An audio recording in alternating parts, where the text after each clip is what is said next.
Don't ever retaliate for unfair treatment, my beloved. Don't ever retaliate for unfair treatment. It's very important because unfair treatment is found everywhere. Don't ever retaliate because it's God. It's God all the time. My child of God, I missed two important things. Never compromise the righteous Christian values to risking your jobs, my beloved. This is the vital part of today's study. I tell you, don't come out with sales lies. Don't come out with bribes. I tell you, even nothing is worth compromising Christian integrity, my beloved. If you are pressed by your boss, you are behind others, you are not bringing the performance, you are not meeting the targets, this is your last warning. You pray, you pray, you pray. It is God who will establish you. I know everything works when we ask the Father in the name of Jesus.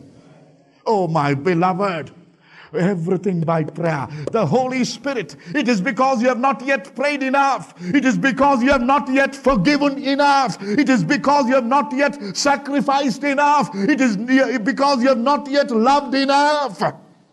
Oh, my beloved, it's not because of a bribe that you are not going to pay and you are losing the order. It's not that. It is not that. Bribe is not the winning criteria for a Bible-believing, Bible-obeying Christian. Love and forgiveness and purity. Somewhere down the road you have missed it somewhere. Get down on your knees and ask God. I tell you, your client will change the attitude even for a higher price. I have experienced this, my beloved. My beloved, don't reason out with God's purity. He is God. My child, nothing is worth to standing for Christian integrity. Have a one-to-one meeting with your boss, not out of self-righteousness, not out of some arrogance, not out of some spiritual lift-up that you have, not out, I tell you, you must be the most humble person in that office. You beloved, loving Christians, in every office, you must get that certificate, the most humble man we could ever find in this office. I tell you, my beloved children, humility is the hallmark of Jesus' character, my beloved. It's humility that leads us to purity and holiness. So have a one-to-one meeting with your boss who is harassing you, who is telling, give some bribe, win that order, get it out, buy that fellow off him. Have a one-to-one meeting with him and tell him how honest you are and how much you love him and his reputation and his office and his position. You are willing to risk your job to uphold his position and his office in honesty and integrity and reputation in the market. Speak the words of grace. Have a one-to-one meeting. If he doesn't listen, tell him lovingly, very honorably, that you are ready to stand for your beliefs. Go up, if given a chance, if given an approval, go to the upper management, my beloved, the higher management. Let them know what you are standing for. At least I tell you something. God in every office, I know you have experienced this. God in every office has a guardian angel who could even be a Gentile to protect your interest. He's already placed there, my beloved. You don't know your guardian angels, I tell you, beloved. Could be a Gentile even. I tell you, if you say God, but with humility, with words salted with grace, not out of judgment, legalism, condemnation, never, but out of utmost humility, and tell him that you are submitting and respecting his position, but yet you stand for what God has taught you and given to you. Never compromise for a short-term gain. You are losing everything that God has lined up for you. My beloved, even at the risk of you may lose, God may have another job for you, better job. But wait, Have a one-to-one. Do your homework. Get back to your suppliers. Tell them to reduce the price. Tell them to bring down their markups. Go and do your homework. See where you have added up. Talk to your managers. See whether you can cut down all your logistics and your costs. Tell them all what you can cut down in preparing your quotation. Get back to your suppliers. See how they could trim the price down. My work back to back, my beloved. Do your hard work. Get to your boss. See how you can come down. Meet him on a one-to-one basis. I tell you, do your work. Give all yours to your job. And you will win the race in Jesus' name. Don't cover up. My beloved, don't lie. Don't bluff. Don't bluff out. Don't lie. I know you don't do it, but don't do it, my beloved ones, my children of God. Always, if your boss calls you and asks you, what do you think of so-and-so? I don't see this is what happened to me, but my child of God. Always, when I say cover up, tell the truth, but plead for mercy. Because he is pleading for you and me at the right hand of the Father. Plead for someone's mercy, my beloved. Plead. God will bless you and bless the other person also. Don't say he's bad, it's not worth having him. No, never say that, my beloved. You don't know that pain and that family responsibilities that man could carry. Even if he's making a mistake, don't cover up. You don't tell a lie to say that's not a mistake, that's truth. No, it's a mistake, sir, but I will do it myself for him. I will take it upon myself. I will help him out, sir. I will do his part, sir. But please show him mercies. I will train him up, sir. I will train him up. I will help him up, sir. But let him be there. Don't be honest in your workplaces, my beloved. When you do that, your promotions are getting sanctioned in heaven. Straight away. Your bonuses are getting lined up in heaven that will be coming up on the earth, my beloved. My child of God, it's very important. Very, very important, my beloved. And finally, getting on to closing, my child of God, don't do private personal work in office time. You have your investment, you have started something somewhere, and during office hours, that call is coming, and you say, hey, just coming, I will just pick up a file and I have to meet a client, I'll come and meet you and do your other deal there. Oh, my beloved, office time is your office. Don't do private work. Don't do private work during office hours. Don't do outward religious acts. One girl was telling me they both were working in the counter. She came for prayer in the telephone. Both were telephone operators in a huge company. And she said, my colleague all of a sudden is very jealous of me. Pastor, she's very jealous of me. She just doesn't like me anymore. And the more I come to the Lord, the more I'm getting this problem, Pastor. The more I'm coming to the Lord, the more I'm getting this problem. Oh, my beloved. And then she was telling, I don't know what to do. I want to quit the job, Pastor. My boss started pulling me up. She has gone and complained about me. I don't know what she told. She's jealous. She wants to know what I'm talking. She takes my calls. Both are on the operating reception table. And the boss is upset with me and all that. It's all because I'm praying. It's all because I'm coming closer to the Lord. And all that this dear girl was going on telling. And I don't know what I did. Sometimes I'm so foolish to be wise enough. I said, do you read the Bible in office? Oh, Pastor, that is something I just can't stop doing. Turn to someone and smile. I am very foolish to be quite wise enough, my beloved. I said, do you read the Bible? I said, that's the problem there.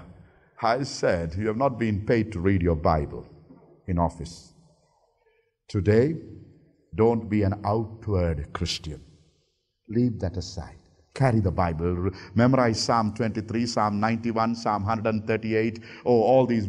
And repeat them while you are doing your reception work and your time. Those are the words of God. But your steady daily devotional reading. Probably she is finishing her quota so that she can be in a party in the night. I don't know. That your daily discipline, devotion is at home, at your work, is not at your workplace. Workplace, Psalm 23, Psalm 91, Psalm 27 that you can memorize, or any other good words. Just keep on telling in your heart so that the rivers of living water is flowing, and you don't take the Bible during office hours and start reading, my beloved child of God. You're not supposed to do that. So things changed, my beloved. So no outward religious acts in office. My beloved child of God, don't go to find out someone else's salary. You know how to get all those information. My beloved child of God, your work must be honest work. Money is a symbol of identity, dignity, strength, security, and influence. But I tell you, the love of money is the ruin of the lives of people. That destroys money. The love of money destroys character, my beloved. The love of money makes you influential and makes you a man of your own strength and makes you secure because you have money and you earn money and you love money and you are after money. And I tell you, my beloved, money, love for money is the root cause of all evil. My child, be clean morally, in moral, sexual, attitude, behavior. Very clean. My child of God, always people like a hard-working, loyal, personable workers. Go decently dressed. Moral dressing. Oh, your dress codes is very important, my beloved. Very important. Very important. Always colleagues and bosses like personable, decently dressed, hard-working, loyal workmen. It's very important, ladies, men, it's very important, my beloved. They don't like a cold, rigid, self-righteous, aloof workman. Don't ever be like that, that you are a cold person because you are a rigid person, because you know what you are doing and you think you are something. Oh, my darling children, I know you are not that. Don't be that. Self-righteous, aloof. I want to be aloof. I just want to be to myself. If the more alone you are, the more you become the target for the defeated enemy, my beloved. Beloved, so be a hard-working, loyal, personable. When I say personable, your dress ethics must be very important. My beloved, don't come like this to office. My button is off today. My beloved, dress neatly, men, women. Please, my darling children, these are important, my child of God. Oh, my children of God, and always accept hard assignments.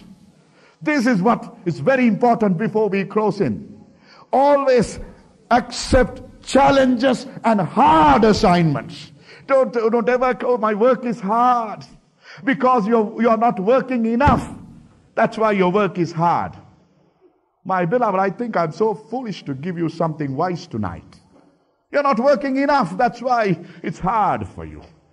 You must accept hard assignments, my beloved.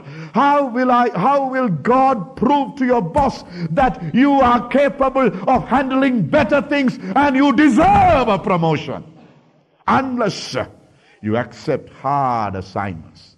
As Caleb said, I'm 80 years. Give me that mountain. This year I did 200,000 worth of sales. Go to your boss and say, give me 500,000 targets. Accept hard. Because if Caleb can do it, you and I can do it in Jesus' name. Oh, my beloved, accept hard assignments. That's how you learn to depend on God, my beloved. That's why you learn to depend on God. That's when you learn to depend on from where your strength comes. He gives us power to earn wealth, my beloved. He makes us to profit, my beloved. We learned those verses. So accept hard assignments in office. Don't be an easy worker, my child of God. Hard, you go and tell your boss, last year I handled all the easy customers. Get me some real good tough nuts. I will sell it for them, sir. Oh, my beloved, you can do it. I can do all things through Christ who loves me and strengthens me. How can God prepare you for promotion? How can God prove you to your boss and your directors and your sponsors that you are eligible, qualified, prepared now to handle a bigger office, a bigger salary, a bigger place? Unless you have taken a hard assignment in your hands, my beloved. My child of God, how many of you will accept challenges from today? Oh, don't be like a frail, weak person. Like Caleb, you can do it. Give me that mountain, God. I have served you with all my heart. My job was my pulpit, and my colleagues and my boss and my subordinates was my parish. I don't think that work standing behind a pulpit in a church, that's much easy, my beloved, I tell you. But that's why I admire some of you precious pastors at your secular workplaces. May good God bless you abundantly in days and months and years to come. And all of you beloved ones, all of you leaders, all of you beloved ones who are working in secular places, you are the pastor and the under shepherd for your boss and your colleagues. My beloved, it's very important. Therefore, accept hard assignments. Hard. And when you are children of God, I want to tell you again, contentment, godly contentment is great gain. It's very important, my child. Very important. And with this, never have anything dishonest. I know you don't have it, but I know you will not have it also. And never take advantage of the weakness of your colleagues for shortcut promotions. Again, I tell you, beloved, because we become very intelligent at times when we become very avaricious. We just want to grab the best. We want to make available. Savior is here. The holy presence of the Savior is here. Be holy as how I am holy, God said. Be ye merciful as how I am merciful, God said. Be ye perfect as how I am perfect, God said.